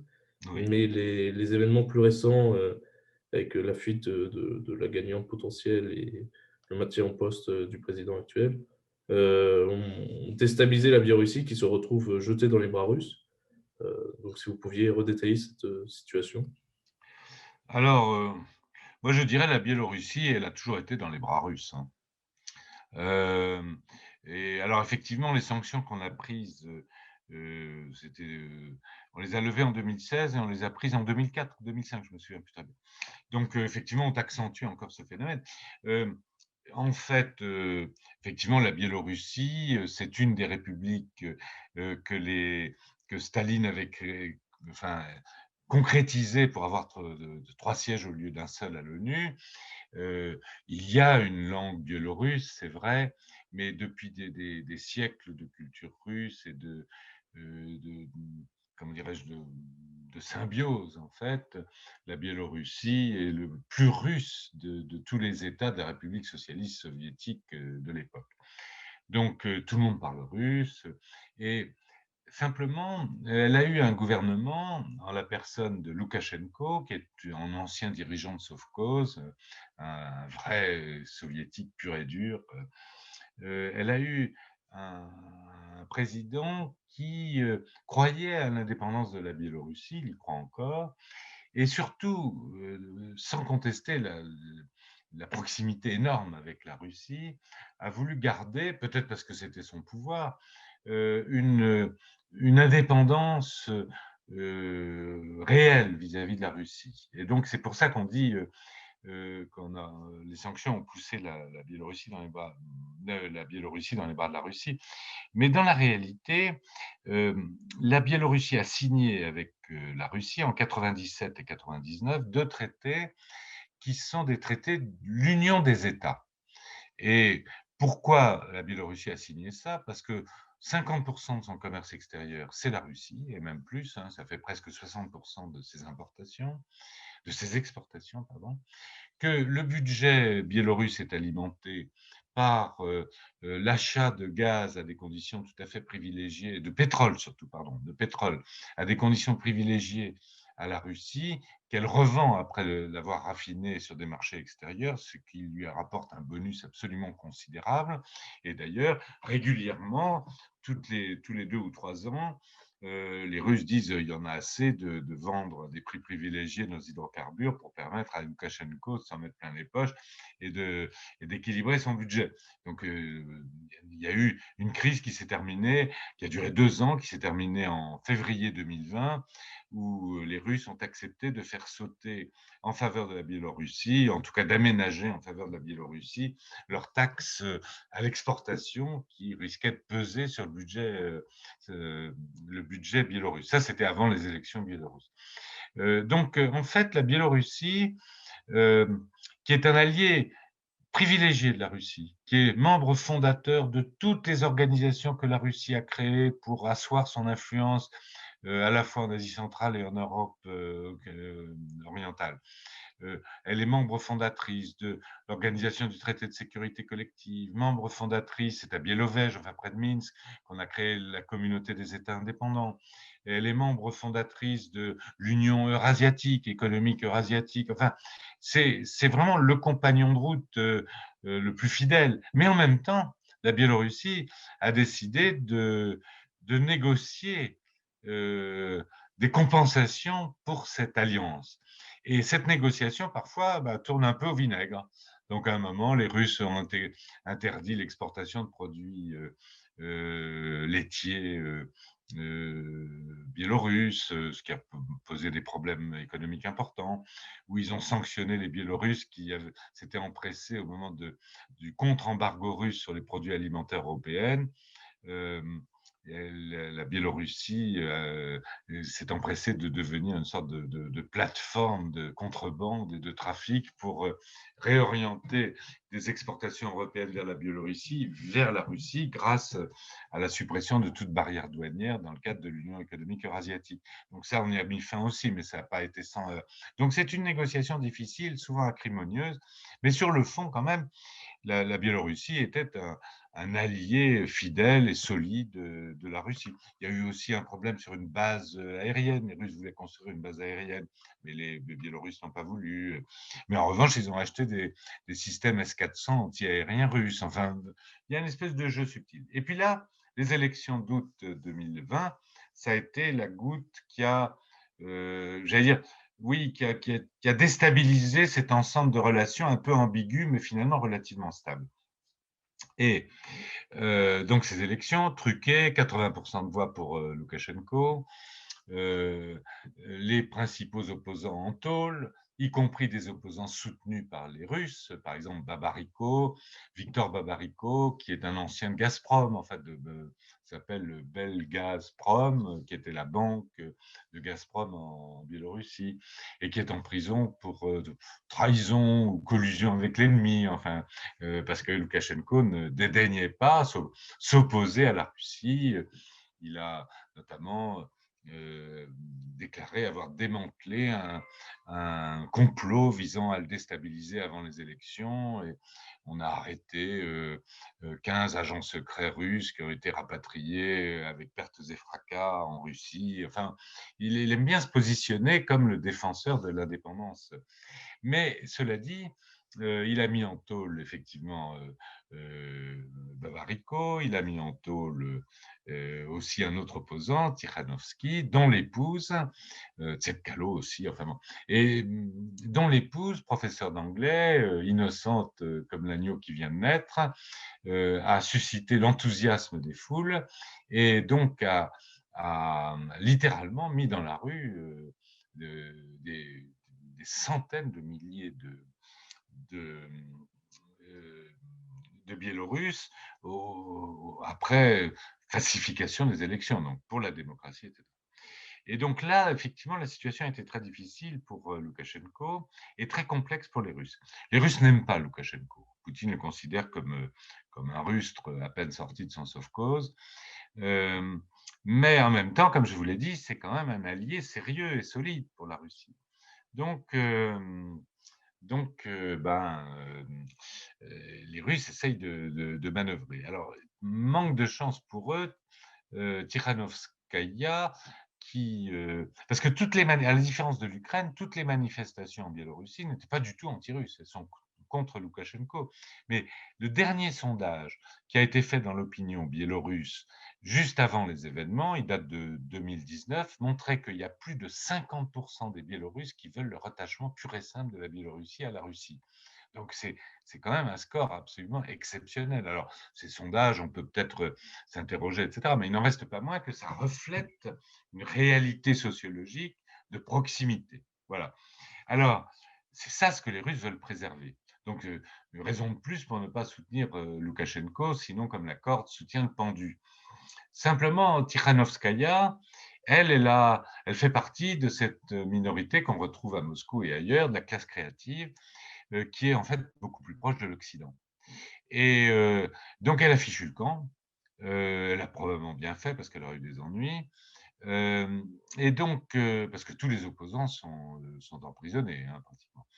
Donc, elle est allée dans les pays baltes. Or, il faut se rappeler qu'au moment du Grand-Duché de Lituanie, la capitale du Grand-Duché était en fait sur le territoire biélorusse. Donc la Biélorussie faisait partie du Grand-Duché de Lituanie. Et les couleurs qui sont arborées par les manifestants, rouge et blanc, ce sont des couleurs qui sont les couleurs de l'ancienne Biélorussie lituanienne. Donc, elle est allée à Vilnius. Là, elle a été reçue par Macron Ensuite, elle est allée voir Merkel. Je n'ai pas vu si elle avait été reçue par Biden, mais en tout cas Blinken. Et donc, c'est devenu une personnalité occidentale. Alors, c'est un double, c'est un, comment dirais-je, une conséquence ambiguë pour les Russes, parce que en même temps, le fait qu'elle apparaisse comme occidentale désormais, la discrédite en partie, auprès d'une partie de l'opinion. Et d'ailleurs, c'est très frappant que l'importance des manifestations, ça on ne l'a pas dit, mais les manifestations étaient constantes. Hein, c'était une fois par semaine, et abominablement réprimées. Mais enfin, réprimées à l'européenne, on ne tire pas sur la foule quand même. On met les types en tôle, on les tabasse, mais enfin, ça reste encore dans les normes à peu près acceptables. Mais il n'en reste pas moins que ces manifestations ont diminué en intensité, et j'imagine que l'occidentalisation croissante de Madame Tikhanovskaya a dû jouer un rôle pour une partie de l'opinion.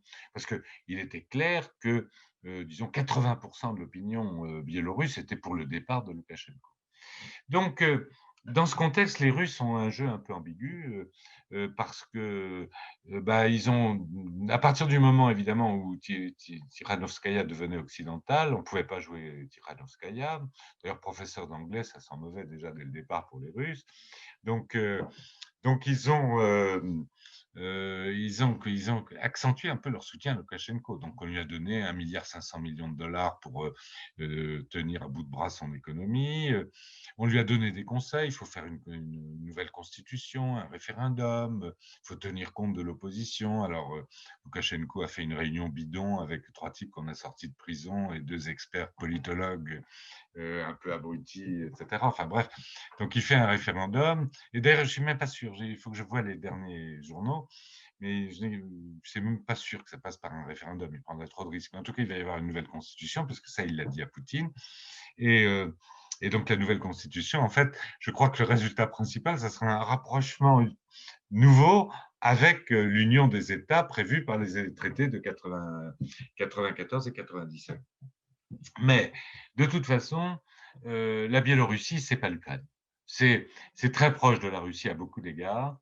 Et de toute façon, la Russie ne laissera jamais, jamais, jamais le monde occidental dicter ses conditions et intervenir dans l'évolution politique en Biélorussie. Les déclarations qu'ont faites Macron, Merkel, Borrell sur on se propose pour être médiateur, il faut que la communauté internationale puisse ajouter son 27, etc.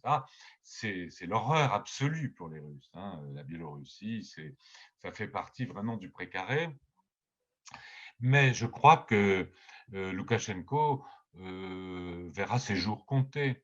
Et il y a d'autres candidats qui sont plus acceptables pour les Russes.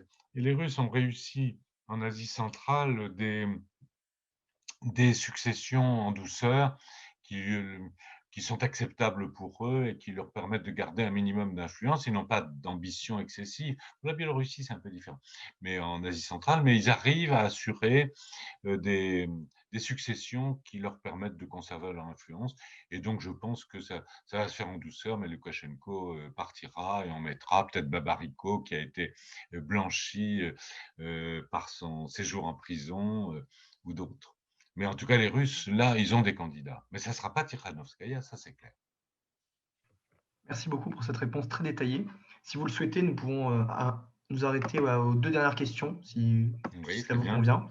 Donc, nous avons la première qui concerne les relations entre la Hongrie et la Russie, qui se demande pourquoi y a-t-il eu un rapprochement entre M. Orban et M. Poutine. Et on peut dresser le parallèle avec la Pologne, qui est un ancien pays également qui a eu à subir des invasions de la part de la Russie et qui n'opère pas ce rapprochement. Alors, la Hongrie, on peut d'ailleurs mettre sur un certain plan la Tchécoslovaquie un peu dans le même cas. Je pense que pour la Hongrie, il y a quand même un domaine, il y a quand même comment dirais-je, une proximité idéologique. Hein. Les valeurs traditionnelles, la religion, la spécificité, ça leur parle aux Hongrois parce que pour quiconque est allé en Hongrie, on voit très bien que c'est un petit pays qui a su sauvegarder qui a été occupé pendant 150 ans par les musulmans, par l'Empire ottoman, qui a réussi à préserver à travers l'histoire face aux Allemands, en tout cas aux Autrichiens, la culture allemande, face aux Ottomans, face aux Russes, qui a su préserver sa culture. Et donc, il y a une extrême sensibilité et une extrême hostilité en fait aux valeurs individualistes européennes, etc. Parce que c'est un peuple qui estime devoir sauvegarder son autonomie culturelle, linguistique, et c'est un peuple en plus avec des taux démographiques absolument catastrophiques, une émigration, etc. Donc il y a une espèce de réflexe quasiment obsidional. Et évidemment, le langage idéologique que parle la Russie sur la sauvegarde de la civilisation occidentale, ça leur dit quelque chose aux Hongrois. Donc il y a cet élément qui joue. Et j'ajouterais, c'est en ce sens qu'elle est proche de la Tchéquie, de la République tchèque, c'est que la Tchéquie, alors c'est différent quand même, c'est un pays slave, c'est un pays qui a une relation extrêmement ambiguë avec le monde soviétique, le Parti communiste.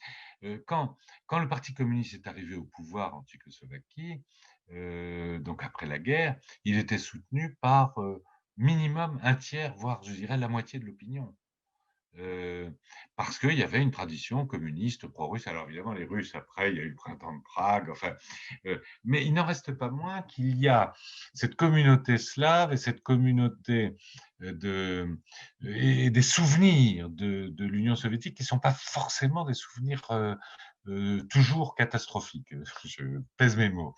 Donc il y a quand même une imprégnation, ce qui fait qu'actuellement, et alors c'est très curieux, dans le monde européen des 27, les anciens pays, sauf la Roumanie et la Pologne, de l'Union soviétique, enfin du bloc soviétique, pardon, sont en tout cas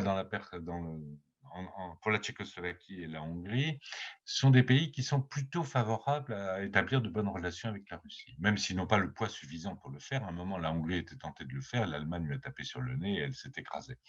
Mais donc il y a ça. Alors la Pologne, c'est quand même autre chose. La Pologne, comme vous avez dit, elle a été envahie.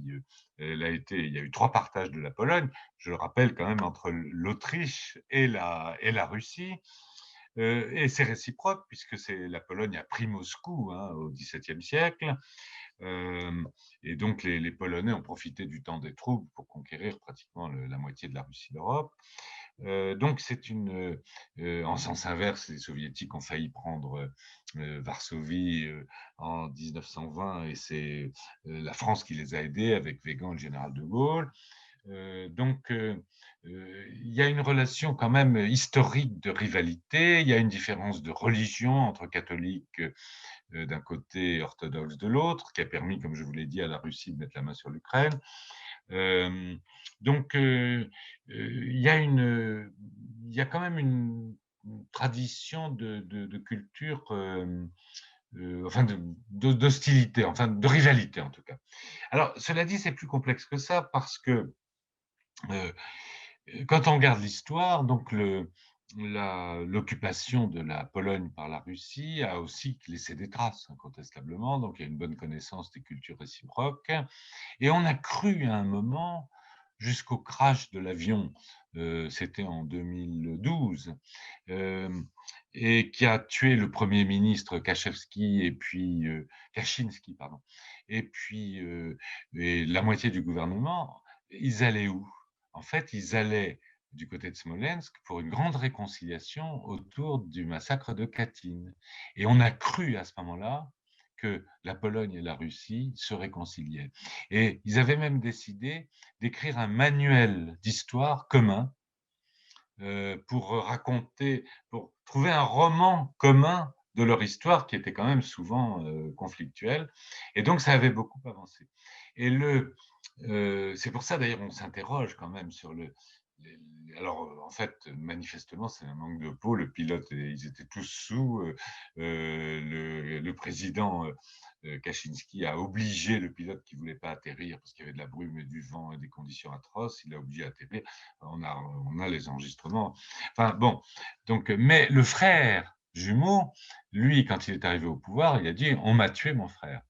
Et donc ça a été un élément. Au moment où on était au seuil de la grande réconciliation, eh bien, ça a été exactement l'inverse. Ça a été une exaspération de la relation réciproque. Alors maintenant, la Pologne est à la pointe du combat. C'est elle qui a fait le partenariat oriental. C'est elle qui, c'est au sommet de Varsovie qu'on a décidé en partie à l'encontre des engagements même écrits qui avaient été pris de renforcer l'OTAN. Alors c'est sur une base rotative, c'est pour ça qu'on dit ça n'a pas parce qu'il y avait un engagement pris de ne pas installer des bases de l'OTAN permanentes dans les pays du bloc soviétique. Alors là maintenant c'est sur une base rotative, mais enfin on a quand même des chars Leclerc qui croisent à 100 km de Saint-Pétersbourg, hein, parce qu'on est dans l'OTAN maintenant. Donc, voilà. Donc, je dirais que pour l'instant, on est vraiment dans une phase d'hostilité totale, mais ça peut réserver des surprises. Quand l'avion a explosé, enfin, s'est écrasé au sol, à l'ambassade de Pologne, il y avait 1 kilomètre de fleurs, de bougies, etc. Les Russes qui sont allés, parce qu'il y a beaucoup de Russes d'origine polonaise aussi, il y a une interpénétration quand même quelque part des cultures. C'est quand même, la Pologne est restée russe, en gros, de 1700, le premier partage de la Pologne, c'est 1790, par là, le dernier, c'est 97 ou 94. 1794, et le premier, ça doit être 1774, entre 75 et 80. Donc ça fait quand même un siècle de présence russe. Madame Hanska était polonaise, mais elle était russe en fait. Hein. C'est compliqué, la maîtresse de Balzac. Hein. Et donc, ça laisse des traces, incontestablement. Donc on sait se parler, on se comprend, mais on sait aussi les points qui font mal. Et, cet avion a été véritablement une catastrophe, mais il peut y avoir des surprises. En tout cas, ce qui est sûr, c'est que pour l'instant, la Pologne est à la pointe du combat pour les sanctions, pour l'alourdissement des sanctions, pour l'éloignement de la Russie. Merci beaucoup pour votre réponse. En guise de dernière question, vous avez écrit La diplomatie au péril des valeurs Oui. Il y a quelques années. Est-ce que vous pourriez justement nous dire en quelques grandes lignes de quoi il en retournait et quelles sont ces valeurs justement quel est le rôle que ces valeurs prennent dans la politique étrangère actuelle des puissances occidentales et si c'est une bonne chose ou pas à votre avis? Alors, les valeurs, c'est une question interne. On a les nôtres. On a les nôtres, chacun a les siennes. L'Union européenne, on n'y adhère que si on s'engage à respecter un certain nombre de valeurs démocratiques, droits de l'homme, etc. Ça, c'est l'Union européenne. C'est pour ça que d'ailleurs, le problème de la Hongrie ou de la Pologne, c'est un problème grave pour l'Union européenne. Parce que là, on touche à la structure, au cœur du réacteur. Mais pouvoir ensuite vouloir prétendre qu'on va imposer ces valeurs à la Chine, à la Russie, au monde arabe, etc., ça devient extrêmement dangereux. Parce que dans un système, comme on touche au cœur du réacteur d'une civilisation, si vous commencez à imposer vos valeurs à des gens qui n'en veulent pas, ils peuvent être convaincus. Si votre système de valeurs fonctionne bien, si l'Union européenne donne des exemples de respect des droits de l'homme, d'efficacité, de prospérité, de bien-être, de bonheur, c'est sûr que c'est un rayonnement considérable. Et d'ailleurs, il ne faut pas le négliger, ce rayonnement. Mais il y a une différence entre ça et envoyer des GI apprendre la démocratie aux Irakiens ou aux Libyens. Et donc, c'est là qu'on arrive au bout du système. Et donc, il y a eu toute une période avec l'ingérence humanitaire qui est devenue le droit d'ingérence au nom des valeurs, parce que c'est bien ça, où en se basant sur des conventions de l'ONU, qui sont des conventions qui ont été en fait rédigées. D'abord, il y a 2 conventions, comme je vous l'ai dit, une sur les droits politiques et une sur les droits économiques et sociaux. Et donc déjà à l'époque, ça renaclait un peu, en tout cas du côté du bloc soviétique. Mais il faut voir qu'on a été pendant une longue période dans un système international qui était totalement dominé par les Occidentaux, totalement. C'est-à-dire qu'à l'ONU, l'idée d'avoir un, un secrétaire général adjoint de l'ONU qui soit chinois paraissait, même chinois, paraissait totalement surréaliste. Il était français, anglais pour les affaires politiques, français pour le DPKO, pour le service du maintien de la paix. Il fallait mettre un tiers-monde de service, si je puis dire, mais en gros, on dominait la situation. Hein. Toutes les organisations internationales sont sur ce modèle. La Chine n'est rentrée à l'ONU qu'à la fin des années 60 ou début des années 70. Donc tout l'édifice juridique qui a été construit pendant une période de, de domination quasiment exclusive des valeurs occidentales. Et les Russes, en fait, étaient en minorité. Hein. Ils avaient leurs 3 voix, plus les pays du bloc soviétique, mais ils ne pesaient pas dans le système, ou très peu en tout cas. Donc, or, ce système est en train de prendre fin parce qu'il y a d'autres puissances qui apparaissent. Surtout, on apparaît dans un monde multipolaire. Et dans un monde multipolaire, ça veut dire quoi? Ça veut dire qu'on respecte les valeurs des autres, tout simplement. Et si on ne les respecte pas, si on applique ce système en disant mes valeurs sont les meilleures, on suscite une réaction exactement inverse de l'autre côté. Le djihad, c'est l'anti-croisade, alors que ce soit une croisade pour les droits de l'homme ou pour autre chose. Et donc, en fait, on s'interdit d'avoir une véritable diplomatie qui prenne en compte à la fois les réalités économiques, les réalités de rapport de force, et donc on risque de faire de très très grosses bêtises. Et quand vous regardez ce qui s'est passé au nom des valeurs dans les dernières années, en fait, on n'a fait que des bêtises et on a perdu à chaque fois.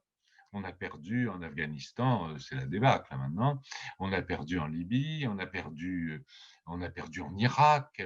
C'est quand même un chef-d'œuvre. On veut rétablir la démocratie contre ce méchant Saddam Hussein, qui d'ailleurs était sans doute une brute patentée. Enfin, moi, je l'ai connu un peu personnellement. Manifestement, ce n'était pas un intellectuel de gauche. Mais en fait, on a réussi chez chef-d'œuvre, comme je vous disais, à donner aux pays qu'on voulait limiter et encadrer et contenir l'Iran un pouvoir sur toute la région. Puisqu'effectivement, il y avait 60% de chiites en Irak et que du coup, l'Iran a fait une continuité Iran, Irak, Syrie, Liban et a pris d'un seul coup la moitié du Moyen-Orient. Et ça, c'était tellement contraire même aux objectifs affichés des États-Unis que ça sera dans les écoles de diplomatie, si le monde survit à la prochaine crise à Taïwan ou en Ukraine, ça sera l'exemple type, le contre-exemple type. Donc, je ne dis pas que les valeurs ne sont pas un élément de la diplomatie, notamment en termes de soft power. C'est très important d'avoir des valeurs. Et quand, dans les grands moments de l'histoire, Napoléon, on n'aurait jamais pu envisager ces victoires et l'occupation de la moitié de l'Europe, qui n'était pas uniquement une occupation, sans le fait qu'il chevauchait les valeurs de la République. Il arrivait, il émancipait les serfs qui étaient esclaves, il apportait les droits de l'homme, il apportait la liberté des Juifs, il apportait... en fait, il y avait un vrai message. Donc, il y avait à la fois la force militaire et en même temps un message culturel. Donc, je ne sous-estime pas l'importance des valeurs. Le problème, c'est que le rapport de force s'est inversé. À un moment, les Américains pouvaient faire ça puisqu'ils avaient à la fois la puissance et les valeurs. Maintenant, ils ne l'ont plus. Maintenant, nous sommes dans un monde multipolaire et en tout cas avec d'autres pôles de puissance que sont la Chine, la Russie qui a relevé la tête et probablement bientôt d'autres puissances.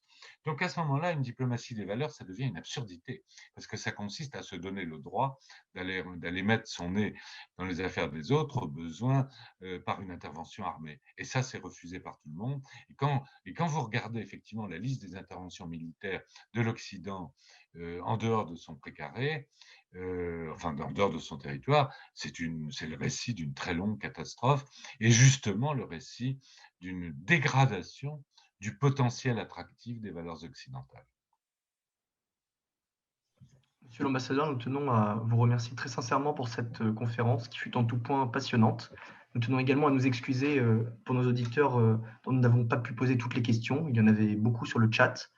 Et nous tenons enfin à signaler que la vidéo sera mise en ligne sous peu sur le site des Amis du Monde Diplomatique et leur chaîne YouTube.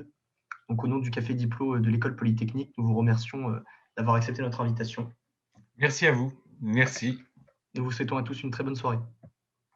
Bonsoir. Merci Alors, à beaucoup. bientôt, peut-être. On espère, oui.